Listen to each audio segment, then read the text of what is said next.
Hi everyone, welcome to my channel. This is me Anmol. I am member technical at DShaw, and in this video I'm going to discuss this code forces round 803 diff2 problems and their solutions with the proper intuition. And yeah, so let's get started with problem A. The problem A is XOR mixup.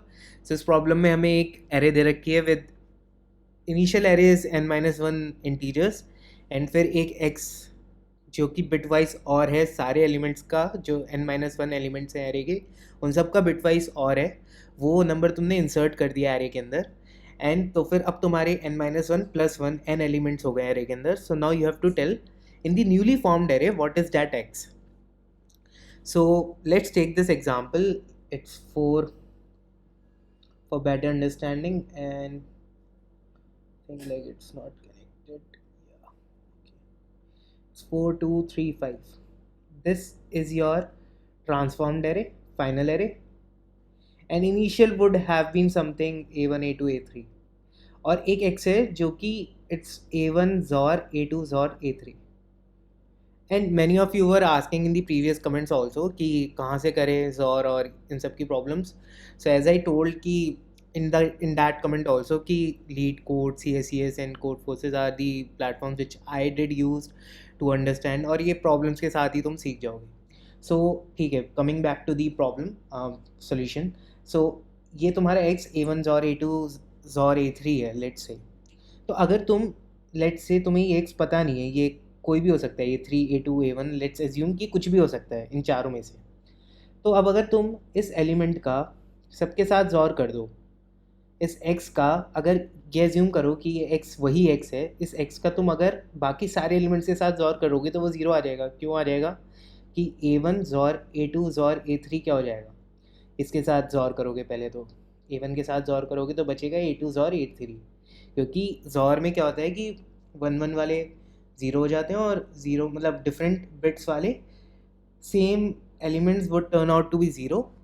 Let's assume 2 XOR 2 would be zero but the different elements like the bits in which the bits are different, तो वो 1 consider हो जाती है. जैसे अगर तुम्हारे पास एक number ऐसे है इट्स 4 और एक 5 है तो फिर 0 1 वाला 1 हो जाएगा और 0 सेम वाले 0 टर्न आउट हो जाते हैं, ऐसा कुछ. तो अब ये a2 और a3 बचा a1 के साथ XOR करने पे. अब तुम a2 के साथ XOR करोगे तो again it would turn out to be a3. अब a3 के साथ वापस XOR करोगे again it would turn out to be 0. तो मैं ये कह सकता हूँ जो भी x होगा उसके साथ अगर मैं बाकी के बचे हुए एलिमेंट्स एरे के XOR करूँगा देन जो भी अगर मेरी XOR वैल्यू आएगी अगर it turns out to be 0 it means वही मेरा x है. तो वही हमें कोड में करना था. हमें क्योंकि n दे रखा है तुम्हें इट्स 100, सो ये तो ऑर्डर ऑफ n में ही हो जाता, not order of n, it would require order of n square कि तुम हर एलिमेंट के करस्पॉन्डिंग एक एलिमेंट को फिक्स करो, उस एलिमेंट को छोड़ के बाकी सारे एलिमेंट्स के साथ जोड़ ले लो और चेक कर लो कि वो ज़ीरो है या नहीं. या फिर तुम ऐसा भी कर सकते थे if I am not wrong कि तुम पूरी एरे का जोड़ निकाल लो,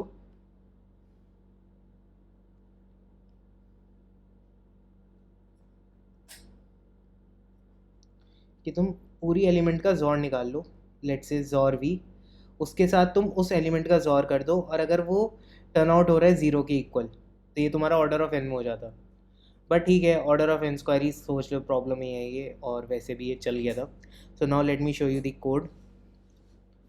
so basically what I did was कि एक लूप चला दिया. पहले तो ले लिया हमने एक वेक्टर के अंदर एंड देन एक लूप चला दिया वैल्यू लेके, वही करस्पॉन्डिंग इनिशियल वैल्यू तो हमारी वही पर्टिकुलर एलिमेंट है और if i is equal to j मतलब सेम एलिमेंट है तो उसके साथ सेम का सेम के साथ जोड़ नहीं लेना है, बाकियों के साथ लेना है. तो वैल्यू को मैंने वैल्यूज और ये कर दिया और लास्ट में मैंने चेक कर लिया if value is equal to zero, अगर है तो ब्रेक कर दूँ और ये प्रिंट करके, और इसमें आंसर हमेशा एग्जिस्ट कर ही रहा है सो कोई प्रॉब्लम ही नहीं है, माइनस साइन कुछ भी वगैरह प्रिंट नहीं करना था. So it work pretty well and so now let's move towards the problem B. Problem B is rising sand. तो इसमें क्या दे रखा है कि you have to tell like how many peaks are possible. So peaks में क्या होता है, पीक्स ऐसे होती हैं like this is your a i, this is your a i minus one, surrounding वालों से उसका सम बड़ा होता है. ठीक है, तो ये अगर if a i is greater than the sum of these two elements तो हम कहेंगे कि ए आई एक पीक है. ठीक है, तो अब हमें क्या दे रखा था कि हम एक पर्टिकुलर रेंज एल से आर की रेंज को वन से इंक्रीज कर सकते हैं एनी नंबर ऑफ टाइम्स. अब ये एल से आर वाली जो रेंज है, इट्स डिपेंडेंट ऑन के दे रखा है तुम्हें एक, जैसे के अगर तुम्हें 2 दे रखा है, सो और एल तुम्हारा 1 हो सकता है, 3 हो सकता है, 2 हो सकता है, 4 हो सकता है, like the difference between l and r would be k. So k number of like consecutive, तुम पाइल्स को 1 से बढ़ा सकते हो, और ये ऑपरेशन कितने भी नंबर ऑफ टाइम्स कर सकते हो. तो तुम्हें बताना है कि मैक्सिमम नंबर ऑफ पाइल्स कितनी पॉसिबल होंगी. तो इसके लिए बेसिकली मतलब इसमें तो ऑब्जर्वेशन ही थी major, like if let's say you are given this A1 A2 A3 A4 A5, and इसमें पीक्स पहले से तुम्हारी n है, लेट्स से n है. तो अगर तुम बढ़ाओगे, लेट्स से तुमने A2 तुम्हारी पीक थी एंड A3 नहीं है, A4 तुम्हारी एक पीक है. तुम अगर इस रेंज को बढ़ाओगे, कितना भी बढ़ा लो तुम इस रेंज को, अगर तुम्हारा k इज इक्वल टू 2 से अगर तुम्हारी ये कॉन्सिक्यूटिवनेस जो भी है वो ग्रेटर देन और इक्वल टू 2 है, तो मेरा ये क्लेम है कि तुम कितना भी बढ़ा लो उससे तुम्हारी number of peaks won't be increasing. वो क्यों? वो इसलिए, अगर तुम्हें लेट से सपोज करो तुम्हें इस 3 को एक पीक बनाना है जो कि पीक नहीं है, तो इसका मतलब क्या है कि A2 is greater then A1 plus A3, ये तो मानते हो.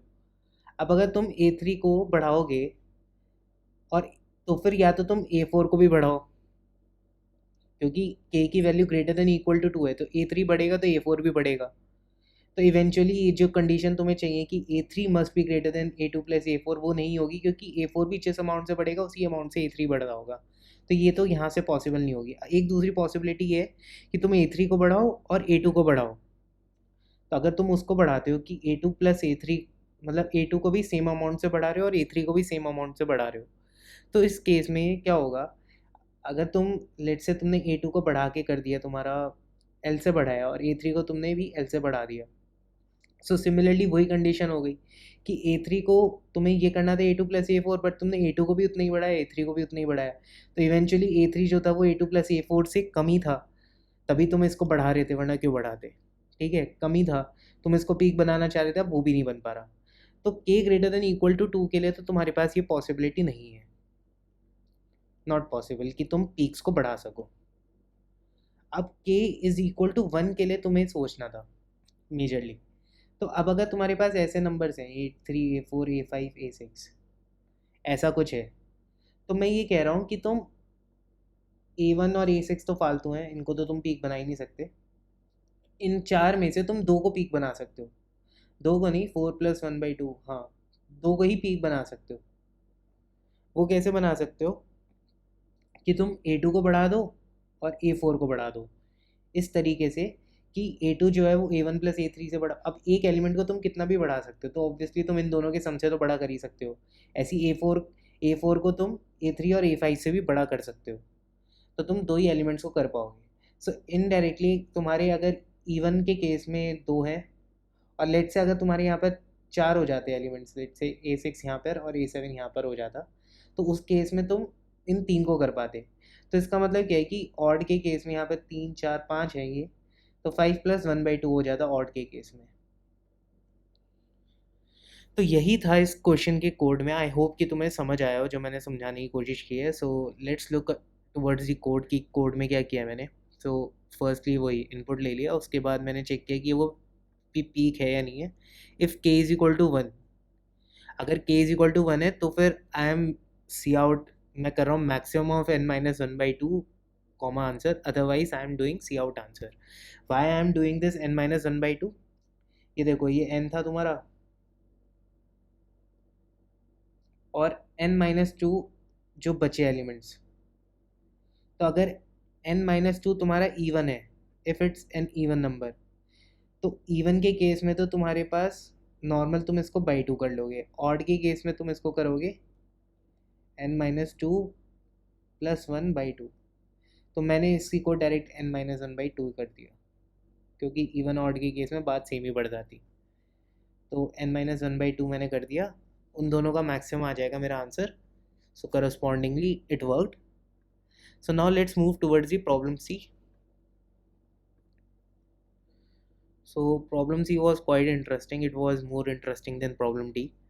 So problem C में क्या कह रहा है कि एक तो ये फॉर ऑल वाली चीज़ पढ़नी बहुत ज़रूरी थी कि फॉर ऑल नहीं होता तो पता नहीं प्रॉब्लम कैसे सॉल्व होती, लाइक फॉर एन, मेरे को काफ़ी टाइम लग गया ये देखने में कि ये फॉर ऑल है। ओके, सो इसमें क्या दे रखा है कि तुम्हें तीन कोई से भी नंबर्स चूज़ करो एरे के अंदर, और उन तीन का सम कोई भी एरे के एलिमेंट के इक्वल होना चाहिए, like a I plus A J plus के कुड बी इक्वल टू ए आई और ए जे और ए के और rest of the elements of the array. ये नहीं है कि ए आई ए जे ए के इक्वल नहीं हो सकता, और ये तुम्हें हर एलिमेंट, तुम्हें हर इंडेक्स के लिए पॉसिबल होना चाहिए। तो अगर तुम इसको बाई केसेस देखते इस प्रॉब्लम को, तो अगर तुम सपोज करो ऐसा कुछ देखते कि one minus one and two minus two, ऐसा कुछ, तो तुम हमेशा ये देख पाओगे इसमें कि अगर तुम्हारे लेट से ये जितने भी पॉजिटिव एलिमेंट्स हैं, अगर वो greater than equal to three हैं, या नेगेटिव एलिमेंट्स तुम्हारे greater than equal to three है, तो उस केस में तुम्हारा वैसे ही आंसर फॉल्स हो जाएगा। एंड इसमें मेजर कैच यही था। और अगर तुम्हारे यहाँ पे ज़ीरो ज़ीरो ज़ीरो प्रेजेंट है लेट से कुछ, तो ज़ीरो को भी तुम्हें एनकाउंटर करना पड़ सकता है इस केस में, लाइक वन टू ज़ीरो अगर तुम्हारा है तो ये वाला तुम्हारा नहीं होगा पॉसिबल, और ज़ीरो तुम्हारा एक पॉजिटिव एक नेगेटिव नंबर नहीं है। तो तुम्हें बस यही चेक करना था, ज़ीरो के लिए तुम एक ज़ीरो पुश कर दो, एक नया वेक्टर बनाओ बेसिकली, उसके अंदर तुम अपने पॉजिटिव नेगेटिव एलिमेंट्स पुश करते रहो, और ज़ीरो एक ज़ीरो पुश कर दो, ओनली वन ज़ीरो। ठीक है, पॉजिटिव एलिमेंट्स नेगेटिव एलिमेंट्स और वन ज़ीरो पुश कर दो। अगर ये वाली कंडीशन हो रही है तो तुम्हारा आंसर फॉल्स ही हो गया। तो इनडायरेक्टली मैक्सिमम टू मैक्सिमम तुम्हारे वेक्टर के अंदर 10 एलिमेंट्स होंगे। सो नाउ जो भी तुम्हें लगेगा इसको चेक करने में वो इतना टाइम लगेगा, 720 लगेगी, ऑर्डर ऑफ 720। तुम हर एलिमेंट के करस्पॉन्डिंग एक पेयर ट्रिपलेट बना के देख लो, उसको चेक कर लो कि ये पॉसिबल हो रहा है या नहीं हो रहा है। अगर नहीं हो रहा होगा, वो तुम्हारे उस वेक्टर के अंदर प्रेजेंट नहीं है वो ट्रिपलेट, तो तुम उस केस में फॉल्स रिटर्न कर दोगे या फॉल्स नो प्रिंट आउट कर दोगे। तो बेसिकली बस यही था कि अगर greater than equal to three हो रहे हैं पॉजिटिव या नेगेटिव नंबर्स, तो उस केस में तुम्हारा आंसर फॉल्स हो गया, और अगर लेस देन है तो फिर तुम नॉर्मल ब्रूट फोर्स तरीके से चेक कर ही सकते हो। तो मैं इसको वो भी दिखा देता हूँ टेस्ट केसेस रन करके। Let's take this one, one minus two minus two, one minus two minus two, one minus three. तो ये है जैसे, तो अब तुम इसमें क्या देख रहे हो कि तुम्हारे तीन नेगेटिव नंबर्स हैं, तो इसके लिए तो ऑब्वियसली हमारा आंसर नो आ गया। यहाँ पे ज़ीरो ज़ीरो है, so zero zero zero zero zero zero zero. तो मैंने बताया था एक ज़ीरो तुम डाल दोगे, बाकी तुम कुछ नहीं डालोगे, तो इसमें भी तुम कुछ चेक नहीं कर पाओगे कि ट्रिपलेट इसमें पॉसिबल ही हो रहा है। तुम इसको चेक करो, one two and minus three and four, तो यहाँ दो दो हैं, तो अब तुम इसको भी डालो, इसको भी डालो, इसको भी डालो, इसको भी डालो, अब तुम चारों के लिए चेक करते रहो। तो आई गेस ये किसी पे फेल हो रहा था, टू माइनस वन, ये और ये ले लो, तो तुम ये फेल हो जाएगा, ये तीन पे फेल हो जाएगा। और माइनस वन ज़ीरो वन के लिए तो ये वर्क कर ही रहा था आसानी से, क्योंकि इसके लिए तुम माइनस वन पुश करते, ज़ीरो पुश करते, वन करते, और ये ट्रिपलेट खुद ही है। तो बेसिकली बस ये था कि अगर positive is greater than three, negative is greater than three, तो उस केस में फॉल्स आ जाएगा, और वरना तुम्हें चेक करना पड़ेगा ब्रूट फोर्स वाले तरीके से। सो now let's look towards the code. मैंने भी काफ़ी रॉन्ग सबमिशंस किए हैं इसमें, and okay, so basically I am taking this map ताकि मैं ये स्टोर कर पाऊँ कि वो एलिमेंट प्रेजेंट है या नहीं है एरे में। अगर पॉजिटिव है तो मैंने पुश कर दिया, नेगेटिव है तो मैंने पुश कर दिया नेगेटिव को इंक्रीमेंट करके, और सिर्फ ज़ीरो के लिए मैं एक ही बार पुश कर रहा हूँ। If positive is greater than three and और negative is greater than three, then I am doing this temp is equal to false, else wise I am iterating over towards my whole vector, जो भी नया मैंने vector बनाया v1, उसके अंदर मैं वही लूपिंग कर रहा हूँ चेक करने के लिए ट्रिपलेट, हर ट्रिपलेट पॉसिबल ट्रिपलेट चेक करने के लिए। और अगर कोई भी एक ऐसा मेरे को ट्रिपलेट मिल जाता है जो मेरे मैप के अंदर प्रेजेंट नहीं है, ये जो मैप एच डिक्लेयर किया था, तो उसमें मैं टेम्प फॉल्स कर दूंगा। If temp is true then I am printing out yes, else I am printing out no. So that was it for the problem C. Now let's move towards the problem D. Okay, so D was also interesting, but yeah, I like did some of the mistakes over here. Okay, now let's look. तो D में क्या दे रखा है कि तुम्हें एक array दे रखी है, और तुम n minus one by two disjoint pair of elements को स्वैप कर सकते हो। सो जैसे तुम्हारे पास one two three four five है, n की वैल्यू है तुम्हारी 5, सो 5 माइनस 1/2 वुड बी 2। तो तुम 2 पेयर्स को स्वैप कर सकते हो। लेट्स से तुमने ये दोनों स्वैप कर दिए और ये दोनों स्वैप कर दिए, तो तुम्हारा 4 अपनी पोजीशन पे है। ऑब्वियसली अगर तुम n माइनस 1/2 एलिमेंट्स को स्वैप कर रहे हो और n तुम्हारा ऑड है, सो इट मीन्स कि तुमने इवन नंबर ऑफ स्वैप्स किए हैं। n minus 1/2 would be an even number now. So अगर तुम इसको 2 से मल्टीप्लाई करोगे तो it would be n minus 1। सो इसका मतलब ये है कि एक एलिमेंट तुम्हारा बचा होगा जिसको तुमने स्वैप नहीं किया होगा। सो तुम्हें वो एलिमेंट बताना है एंड तुम 15 क्वेरीज ही आस्क कर सकते हो एट मैक्स। सो फर्स्टली इस केस में तुम्हें ये देखना था, जो कि मैंने देखा, कि n जैसे तुम्हारा 10⁴ है, ठीक है। सो इसको तुम अगर 4 log 10 करो, so it would come out to be 13, near about 13.86, which is nearest to 15। तो इसका मतलब ये है कि कहीं ना कहीं हमें बाइनरी सर्च का यूज़ करना पड़ेगा इस क्वेश्चन के लिए। सो यहाँ से एक तो मेरे को ये दिमाग में आ गया कि यहाँ पे मेरे को बाइनरी सर्च का यूज़ करना पड़ेगा। ओके, सो पहले मैंने क्या सोचा था कि अब अगर तुम्हारे पास लेट्स से तुम्हारे पास ऐसा कुछ है, ये A1 A2 A3 A4 and something till A, ये तुम्हारा मिड है। मिड मतलब एक एलिमेंट, ये वो, लेट्स अज्यूम कि ये एलिमेंट वो एलिमेंट है जो तुम्हारा आंसर है। ये तुम्हारा अनस्वैप्ड एलिमेंट है। अगर ये अनस्वैप्ड है तो यहाँ पर जितने भी एलिमेंट्स होंगे या तो इससे बड़े होंगे, या तो वो इधर से आए होंगे, या फिर वो आपस में ही स्वैप हो गए होंगे, ठीक है। और ऐसी जो यहाँ पर एलिमेंट्स होंगे या तो वो इधर से आए होंगे या फिर वो आपस में ही स्वैप हो गए होंगे। यही यही एक पॉसिबिलिटी है। तो इसके लिए मैंने क्या देखा कि अगर मेरे जितने भी नंबर ऑफ एलिमेंट्स यहाँ पर जो कि इस वाले नंबर से छोटे हैं, अगर वो इवन नंबर हैं, इवन नंबर के काउंट में है, तो फिर तो मैं डन हूँ, मेरे को यहाँ पर कुछ सर्च करने की ज़रूरत नहीं है। बट अगर उनका काउंट इवन नंबर नहीं है तो फिर मेरे को यहीं पर ही सर्च करना पड़ेगा। तो अगर मेरे को बस ये क्वेरी करनी थी कि ये जितने भी यहाँ पर एलिमेंट्स हैं, अगर वो इवन नंबर ऑफ जो कि उससे छोटे हैं, जो कि मिड से छोटे हैं, अगर वो इवन नंबर या फिर मतलब पेयर्स में एग्जिस्ट करते हैं यहाँ पे, तो फिर तो इसका मतलब क्या है कि उनकी आपस में स्वैपिंग हो गई होगी और बचे हुए इधर से आ गए होंगे। तो इस वाले पार्ट में तो मेरे को कुछ मिलेगा नहीं, कुछ नहीं मिलेगा। जो भी मिलना था मेरे को इस वाले पार्ट में मिलेगा। अगर ऐसी एक कंडीशन नहीं है कि वो इवन नंबर में पेयर्स एग्जिस्ट नहीं कर रहे हैं, तो फिर मेरे को क्या कहाँ पर सर्च करना पड़ेगा, मेरे को इस वाले पार्ट में सर्च करना पड़ेगा, ठीक है। तो अगर मेरे को इस वाले पार्ट में सर्च करना पड़ेगा तो मैं आंसर को यहाँ पे मिड स्टोर कर दूंगा और आगे वाली पार्ट के लिए सर्च कर लूँगा लेफ्ट को मिड +1 सेट करके। और अगर इस वाले पार्ट में मेरा आंसर होगा तो मैं इस वाले पार्ट में आंसर नहीं है तो फिर मैं मिड -1 को सर्च करके वैसे कर लूँगा बाइनरी सर्च से। सो मैं कोड दिखाता हूँ ताकि और बेटर क्लैरिटी आ पाए। तो पहले जो मेरा प्री टेस्ट 3 पे गलत आ रहा था, वो TLE आ रहा था क्योंकि मैंने 30 क्वेरीज कर दी थी। वो इसलिए कि मैंने लेस देन और ग्रेटर देन के लिए मैं 2 क्वेरी कर रहा था, इधर वाले के लिए और इधर वाले के लिए। तो इस वजह से ये जो था ये मेरा गड़बड़ हो रहा था, but then I improved it. तो उसके बाद मेरी 15 ही क्वेरीज रह गई नहीं, ठीक है। तो पहले मैंने लेफ़्ट को 1 सेट कर दिया और राइट को n सेट कर दिया, मिड निकाल लिया, फिर वेक्टर एक v1 और v2 ले लिया।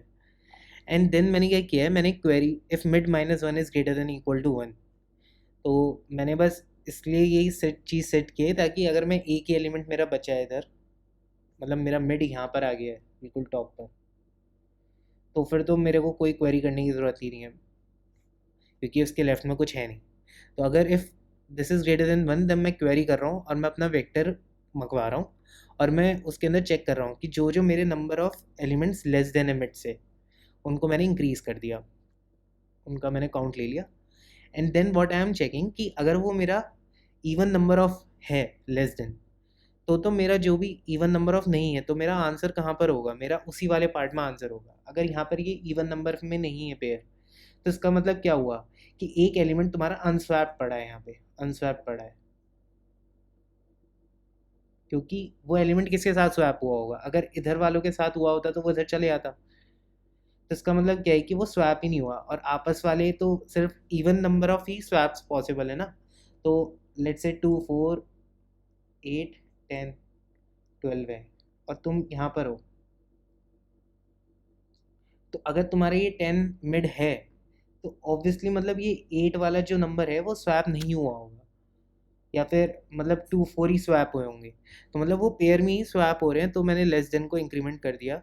सो अगर वो नहीं है फैक्टोरियल, मतलब इवन नहीं है, तो फिर मैंने लेफ्ट वाले पार्ट में सर्च किया, एल्स मैंने आंसर को मिड स्टोर कर लिया और मैंने राइट वाले पार्ट में सर्च कर लिया और एंड में मैंने प्रिंट कर दिया रिजल्ट। रिजल्ट मेरा इस तरीके से प्रिंट हो रहा है, क्वेरी मेरी इस तरह की जा रही है। मैं फिर से एक बार समझाने की कोशिश करता हूँ कि मैं और क्या कह रहा हूँ, ताकि और बेटर क्लैरिटी आ सके। सो लेट्स एज्यूम ये थी हमारी इनिशियल जो भी ट्रांसफॉर्म्ड एरे थी, वो इस तरीके से थी। इनिशियली तो तुम्हारी यही एरे 1 2 3 4 5, ठीक है, ये एरे है, और तुम्हारी जो भी ट्रांसफॉर्म्ड है वो ये है 4 2 5 1 3, एक्सक्यूज मी, ये है। तो इनिशियली मैं लेफ़्ट को तो 1 सेट कर रहा हूँ और राइट को मैं 5 सेट कर रहा हूँ, तो मैंने मिड निकाला, मिड मेरा आया 3। तो इसको मैंने चेक किया, 3 को मैंने चेक किया। सो 3 के लिए मैंने ये वाली क्वेरी ली कि यहाँ वालों के तुम मेरे को ये एलिमेंट्स बता दो, तो उसने मेरे को रिटर्न कर दिया, क्वेरी ने 2 4 मेरे को रिटर्न कर दिया। तब मैंने चेक किया मेरे नंबर ऑफ़ एलिमेंट्स कितने हैं जो कि 3 से कम है, तो वो कितने हैं, 2 है, तो ये 1 आ गया मेरा, लेस देन मेरा 1 आ गया। अब लेस देन सिंस मेरा ऑड है, तो इसका मतलब क्या हुआ कि ये 2 वाला तो अपनी जगह से स्वैप ही नहीं हुआ होगा, क्योंकि ये 4 वाला यहाँ से स्वैप होके यहाँ पर आ गया, ठीक है। तो या तो ये आपस में स्वैप हुआ होता किसी के साथ, जो कि वहाँ पर कुछ दिख नहीं रहा, अगर यहाँ पे लेट्स अज्यूम 0 भी होता है एक, तो वो 0 के साथ स्वैप हुआ हो सकता था, बट यहाँ पर कुछ दिख ही नहीं रहा। तो अब मेरी एक पॉसिबिलिटी ये है कि लेस देन मेरा 1 आ गया, तो मैं अब इस वाले पार्ट में ही सर्च करूँगा 1 2 वाले में। तो मैंने आर को सेट कर दिया अपना मिड -1, मिड वॉज 3, तो मैंने 2 सेट कर दिया और लेफ्ट मेरा 1 था। तो अब मैं इस वाले पार्ट में मैंने फिर से मिड निकाला, मिड मेरा 1 आ गया। तो अब मैंने 1 के लिए मिड 1 के लिए क्वेरी करा, so mid minus one is not greater than 1, तो इस वाले पार्ट के लिए क्वेरी नहीं होगा। तो इस वाले केस में मेरा जो भी 2 आया था वो लेस देन मेरा 0 ही था, सो 0 हो गया, तो फिर इसका मतलब मैं यहाँ पर पहुँच जाऊँगा। तो अब मैंने लेफ़्ट को 2 सेट कर दिया और राइट को मैंने 2 सेट कर दिया। ये चीज़ दिखाने के लिए कि ये 1 से 2 पर क्यों हुआ वो तुम कोड पे देख सकते हो। वो इसलिए हुआ क्योंकि यहाँ पर अब क्योंकि इस वाले लूप के अंदर वो गया ही नहीं, तो तुम्हारा लेस देन जो था वो 0 ही था। तो लेस देन यहाँ पर तो इवन वाले केस में आता है, इसका मतलब ये ऑड वाले में गया, तो तुम्हारा आंसर 1 स्टोर हो गया और लेफ़्ट को तुमने मिड +1 कर दिया, तो लेफ़्ट की वैल्यू हो गई 2 और राइट की वैल्यू हो गई 2। अब तुम यहाँ पर सर्च करोगे, मिड निकालोगे, मिड आएगा 2, ठीक है। तो अब तुमने क्वेरी करा, क्वेरी तुम्हारा आया 1, तो 2 से कम वाले कितने नंबर है, एक ही नंबर है, 2 से कम तुम्हारा एक ही नंबर है, सो इट्स लेस देन 0। सो अब तुम्हारा जो भी आंसर था वो स्टोर हो जाएगा, अब तुम्हारा 2, और तुम इसको रिजल्ट में प्रिंट कर दोगे और लेफ्ट को तुम सेट कर दोगे 1। तो यही तुम्हें करना था इस प्रॉब्लम में, एंड आई होप कि तुम्हें समझ आया हो। एंड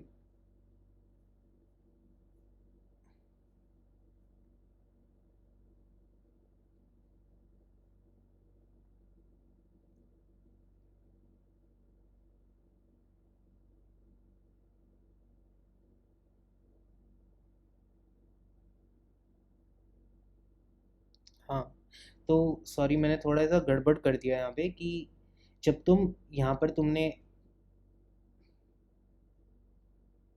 जब तुमने L इज इक्वल टू 1 के लिए आंसर मंगाया, तो मैंने ये वाला देख लिया था गलती से, तो 4 रिटर्न होता। तो यहाँ पे जब 4 रिटर्न होता तो तुम 4 के लिए चेक करते क्या ये 2 से छोटा है, नहीं है, तो ये 2 से छोटा नहीं है, तो फिर तुम आगे बढ़ जाते, तो तुम इस वाले के लिए 2 के लिए कॉल करते।